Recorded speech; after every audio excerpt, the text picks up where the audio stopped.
What if the worries that come to you at night are not a sign that you are failing at life, but a sign that your mind is asking to be met gently? When the day finally slows down, when the lights are dim and the world grows quiet, many people expect peace to arrive on its own. Yet this is often when the mind becomes loudest. Thoughts replay, regrets surface. Tomorrow begins knocking before today has fully left.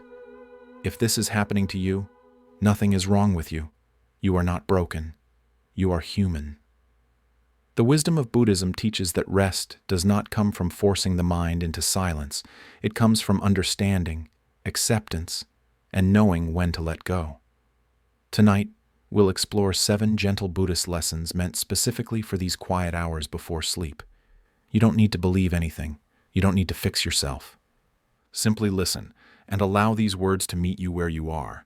If this space brings you even a little calm, you're welcome to stay with us. Let's begin. 1. The day is already over. You are allowed to stop. As the evening arrives, many of us carry a quiet belief that we are not allowed to rest until the day has been fully completed in our minds, as if sleep must be earned by reviewing every conversation, correcting every mistake, and mentally finishing every unfinished task. But this is the first gentle lesson Buddhism offers us at night. The day is already over, and you are allowed to stop. Evening is not the time to complete your life, solve your identity, or make sense of everything that happened. Rest is not a reward for perfection. It is a natural rhythm of being alive. The mind, however, often disagrees. When the world grows quiet, it begins to replay the day, revisiting words you wish you had spoken differently, moments you wish you could undo, tasks you did not finish, and choices that now feel uncertain. Beneath this mental activity is a subtle hope that if you think long enough, hard enough, you might somehow rewrite what has already passed. But Buddhist wisdom reminds us that clinging to the past is like trying to hold water in a closed fist. The tighter you grip, the faster it slips away. The sun sets whether we are ready or not. The day completes itself without asking for our permission. This is not a failure on your part. It is simply the truth of how life moves. Once a moment has passed, no amount of mental effort can add to it or subtract from it. What remains is memory, and memory does not need your vigilance to exist. The Buddha taught that suffering grows when we resist reality as it is, and peace begins when we see it clearly. Tonight, the clear truth is simple. Today has ended, and because it has ended, you no longer need to carry it. Imagine placing the entire day down the way you would set a heavy basket on the ground after a long walk. You are not abandoning it. You are not denying what happened. You are simply setting it down because your arms are tired. You can pick it up again tomorrow if needed, but not now. Even those who devote their lives to spiritual practice do not stay awake endlessly. They rest, they sleep, they allow the body and mind to renew. This is the middle way the Buddha spoke of, neither forcing effort nor falling into neglect. So tonight, let yourself whisper inwardly, "This day is finished. I have done enough for now." Feel how the body responds when you give it permission to stop. Notice the breath slowing, the shoulders softening, the weight beginning to ease. You are allowed to rest even if everything is not resolved. And as you settle into this truth, you may notice something else. The day has quieted, but the mind may still be speaking. That is where the next lesson gently begins. 2. You are not your thoughts. As night deepens and the body begins to slow, the mind often seems to do the opposite. Thoughts grow louder, heavier, more convincing, and this leads many people to believe that whatever the mind is saying at night must be important or true. But the second Buddhist lesson gently reminds us of something freeing. You are not your thoughts, especially the ones that appear when you are tired. A thought is not a fact. It is not a command. It is not a definition of who you are. At night, the mind is fatigued, the nervous system is sensitive, and the usual distractions of the day have fallen away. In this quiet, thoughts stand out more sharply, often taking on darker tones and urgent stories. Doubts about the future, judgments about the past, and fears about your worth may appear with unusual intensity. This does not mean they are revealing some hidden truth. It means the conditions of the mind have changed. Buddhism teaches that thoughts arise due to causes and conditions, and when those conditions shift, the nature of thoughts shifts as well. Fatigue, stress, habit, and memory all shape what appears in the mind after dark. Because of this, nighttime thoughts are often exaggerated reflections of discomfort rather than accurate messages about reality. The Buddha described thoughts as passing phenomena, arising and dissolving moment by moment. They do not need to be destroyed or silenced. They only need to be seen clearly. Trying to suppress thoughts creates more tension, as if fighting the mind could bring peace. Instead, wisdom invites observation. Imagine thoughts as clouds drifting across a wide sky. The clouds may be dark or fast-moving, but the sky itself remains open and untouched. You are the sky, not the clouds. Or picture the mind as a restless monkey jumping from branch to branch. Watching the movement does not mean you must follow it. When a worrying thought appears tonight, try gently saying inwardly, "This is a thought, not a fact." Notice how this simple recognition creates space. You do not need to argue with the thought or push it away. You do not need to solve it or believe it. You only need to see it. Each time you stop identifying with a thought, its grip loosens. The Buddha taught mindfulness not as control, but as freedom from being controlled. Many nighttime thoughts feel urgent, as if something must be resolved immediately, but urgency is often a signal of anxiety, not importance. Very few things truly need attention in the middle of the night, so allow the thoughts to come and go without resistance. Let them pass like weather through awareness. As you stop chasing them, you may notice a quiet presence underneath, steady and calm. And from this calmer place, a deeper question naturally begins to arise. 1. The next lesson will explore gently. If these thoughts are not the truth, then what exactly is worry, and why does it appear at all? 3. Worry is trying to protect you. As you begin to see your thoughts more clearly, a deeper understanding naturally follows. The third Buddhist lesson invites a gentle but powerful shift. Worry is not your enemy. It is your mind trying, in its own imperfect way, to protect you. Most of us have been taught to fight worry, to silence it, distract from it, or judge ourselves for having it at all. But Buddhism teaches that what we resist does not disappear. It tightens. Worry arises from a desire for safety, certainty, and protection from pain. When the mind imagines future problems or replays past mistakes, it is often trying to make sure you are not hurt again. Seen from this perspective, worry is not a flaw in your character. It is a form of care that has lost its wisdom. The mind believes that if it stays alert long enough, something bad can be prevented.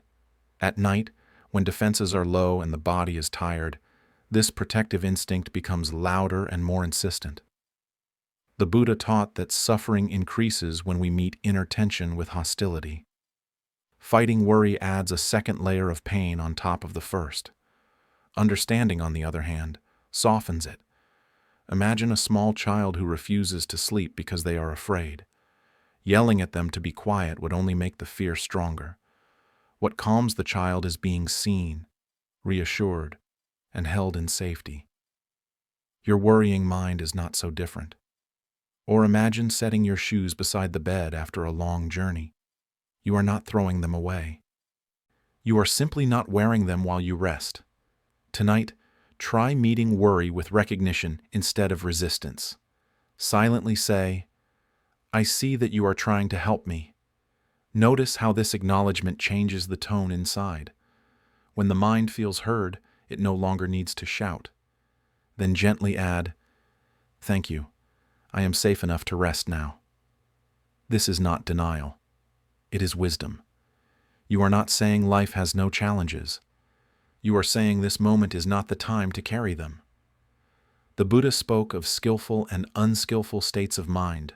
Worry at night is unskillful not because it is wrong, but because it drains energy without offering clarity.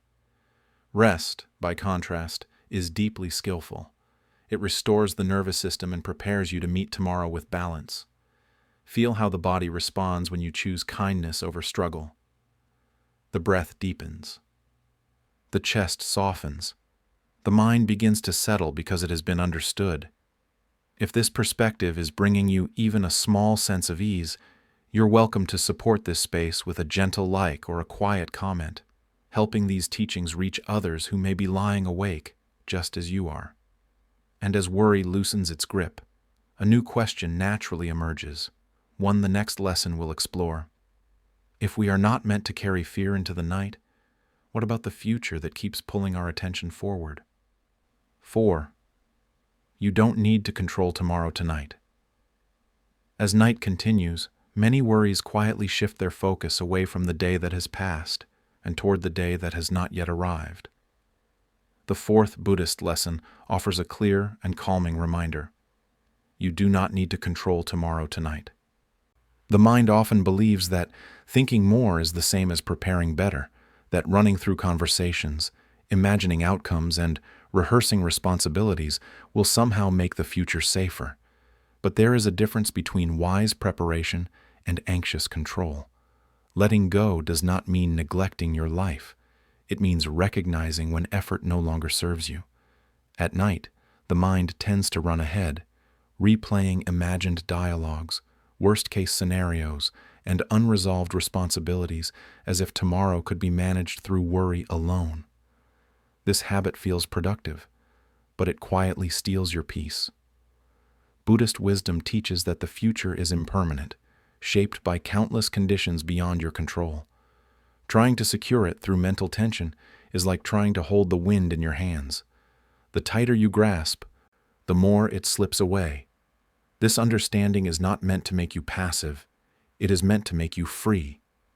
When the mind releases its grip on what it cannot fully command, space opens. And in that space, clarity naturally arises. The Buddha spoke of letting go not as giving up, but as seeing clearly where effort belongs and where it does not. Tonight, effort belongs in resting, not managing what has not yet happened. The seeds of tomorrow were already planted today through your actions, intentions, and choices. No amount of nighttime worry can make them grow faster. In fact, constant mental strain often clouds the wisdom needed to respond well when tomorrow actually arrives. Imagine holding seeds tightly in your fist all night, hoping they will sprout by morning. Growth does not happen that way. It happens when the seeds are placed in the ground and left in peace. When thoughts about tomorrow arise, gently notice what you are trying to control: performance, outcomes, approval, safety. Then softly remind yourself, tomorrow will come when it comes. I do not need to go there now. Feel how the body responds when you stop running ahead. Return your attention to the breath, to the support beneath you, to the reality of this moment. You have lived through many tomorrows before, including uncertain and difficult ones, and you are still here. You did not survive because you worried perfectly. You survived because you adapted. Let that truth settle into your nervous system tonight. Not knowing what will happen next is not a failure. It is the natural condition of life. And within that not knowing, there is room to rest. As the breath steadies and the mind softens, another quiet tension may begin to reveal itself, one the next lesson gently addresses. The feeling that you must be finished, complete, or fully resolved before you are allowed to be at peace. 5. You are allowed to be incomplete and still rest. As the mind begins to loosen its grip on tomorrow, another quieter belief often comes into view, one that rests beneath many evening worries. The fifth Buddhist lesson speaks directly to this belief. You are allowed to be incomplete and still rest. Many people carry the idea that peace must be earned, that relaxation is only permitted once everything is finished, fixed, or improved. When the day ends and tasks remain undone, the mind may quietly say, I don't deserve rest yet. But Buddhism offers a gentler truth. Rest is not a reward for productivity. It is a natural part of the path. The mind tends to measure worth through output, progress, and achievement, especially when it is tired. This is why self-judgment grows stronger at night. Fatigue lowers resilience, and the inner critic becomes louder, pointing out what was not accomplished and who you think you should be by now. The Buddha taught that all conditioned things are unfinished by nature. There will always be more to do, more to understand, more to become. If peace depended on completion, no one would ever find it. This is why rest is not a detour from growth, but an essential part of it. Imagine walking a forest path at dusk. You cannot see the entire trail ahead, and you do not need to. The path reveals itself step by step, and stopping to rest does not mean you are lost, or picture a stream flowing through that forest. It does not rush to arrive anywhere. It moves naturally, sometimes slowly, sometimes quickly, always in motion, never complete. Your life unfolds in the same way. When you judge yourself at night, you are often comparing today to an imagined ideal, a version of yourself that exists only in thought. The Buddha reminded his students that suffering grows when we cling to ideals and resist reality as it is. Real life is imperfect, uneven, and constantly changing, and yet it is enough. Tonight, practice setting down the burden of self-improvement, not forever, just for now. Silently say, I am allowed to rest exactly as I am, and notice how the body responds. Shoulders drop, muscles soften, the breath deepens without effort. There is no need to correct yourself in this moment. You are tired. The day was full. You are human. None of this requires fixing. As the body relaxes, the nervous system begins to settle, and with that settling comes a subtle warmth. From this softer place, another healing quality naturally begins to emerge, one the Buddha emphasized deeply, and which the next lesson explores. Compassion, not as an idea, but as the feeling that allows the mind and heart to finally rest. 6.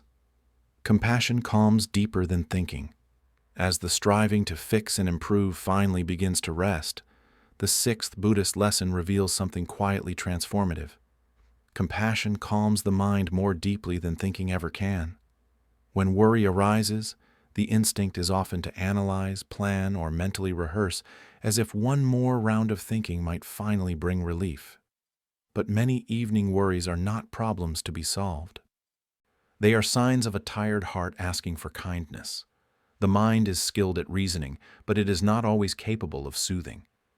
Buddhism recognizes this distinction clearly. Anxiety often signals emotional fatigue rather than intellectual confusion, and no amount of analysis can comfort a nervous system that feels unseen. The Buddha taught compassion not as sentiment, but as a stabilizing force that directly calms the body and mind. When kindness is directed inward, the breath softens, muscles release, and the nervous system begins to feel safe. Instead of asking, "How do I fix this?" try asking, "What is hurting right now?"